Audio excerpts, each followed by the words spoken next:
बिहार की कई सार्वजनिक सभाओं को संबोधित करने के बाद और बिहार की जनता से वैसे तो निरंतर हमारा संवाद चलता ही रहता है और चुनाव के दौरान भी मैंने लोगों से हालात लिए।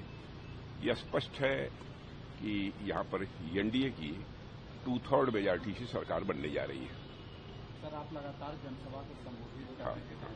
तेजस्वी यादव कह रहे हैं कि बीजेपी अपने सारे बड़े नेताओं को फील्ड में उतार दिया, फिर भी बिहार में बदलाव होने जा रहे हैं। नहीं, ये दावा करने दीजिए उनको। मैं मानता हूं उनका यह दावा पूरी तरह से बेबुनियाद है, वह निराधार है। फैसला जनता को करना है और बिहार की जनता ने मन बना लिया है और मन इसलिए बनाया है कि पिछले 20 वर्षों में जिस तरीके से विकास को गति दी है यहां नीतीश कुमार जी ने, यह बात सबके चित्त में बैठी हुई है। सब लोग ये मानते हैं कि अराजकता और जंगल राज की स्थिति से किसी ने अब तक काफी हद तक उबारा है इस बिहार को, तो नीतीश कुमार ने उबारा है, एनडीए की सरकार ने उबारा है।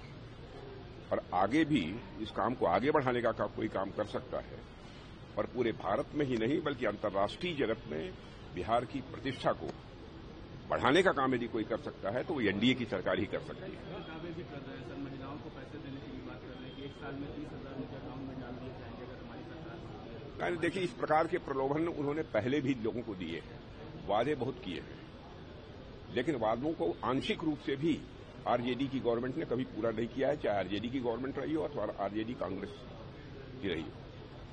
माने उनके कहने और करने में, उनके वर्ड्स और डीड्स में बराबर अंतर रहा है और उनके वर्ड्स और डीड्स यानी कहने और करने में अंतर होने के कारण ही एक विश्वास का संकट पैदा हुआ है और जिसका एहसास बिहार की हर जागरूक जनता को, क्योंकि राजनीतिक दृष्टि से मैंने देखा है कि बिहार की जनता बहुत ही जागरूक है और बहुत ही सोच समझकर फैसला करेगी और यहां पर 2/3 क्लियर मेजॉरिटी के साथ, 2/3 मेजॉरिटी के साथ यहां पर एनडीए की गवर्नमेंट बनेगी। राहुल गांधी की महागठबंधन की सरकार बन रही है और भारतीय जनता पार्टी लगातार वोट चोरी करने का काम कर रही है। देखिए, अब ऐसा है ना कि ऐसे अब शब्दों का प्रयोग तो वही कर सकते हैं और उनके द्वारा तो इसके पहले भी बराबर इसी तरीके की बेबुनियाद और निराधार बातें। एक लाख सवाल की एनडीए की तरफ से लगातार विकास की बात करी जा रही है, लेकिन जंगल राज पर ज्यादा फोकस क्यों करना पड़ रहा है?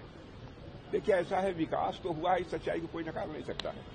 सेंटर में भी मोदी जी के नेतृत्व में गवर्नमेंट आने के बाद इतनी तेजी से देश का विकास हुआ है। जो हमारा भारत 2014 में अर्थव्यवस्था के आकार, इकोनॉमी की साइज के मामले में दुनिया के देशों में 11वें स्थान पर था, वह जंप लेकर आज 4थे स्थान पर पहुंच गया है और बड़ी मानी जानी इंटरनेशनल फाइनेंशियल फर्म्स इस बात का दावा कर रही हैं कि मोदी जी के नेतृत्व में भारत जितनी तेजी के साथ आगे बढ़ रहा है, इसे जल्दी ही इकोनॉमी की साइज के मामले में, माने अर्थव्यवस्था के आकार के मामले में दुनिया के देशों में तीसरे स्थान पर आने से कोई रोक नहीं सकता।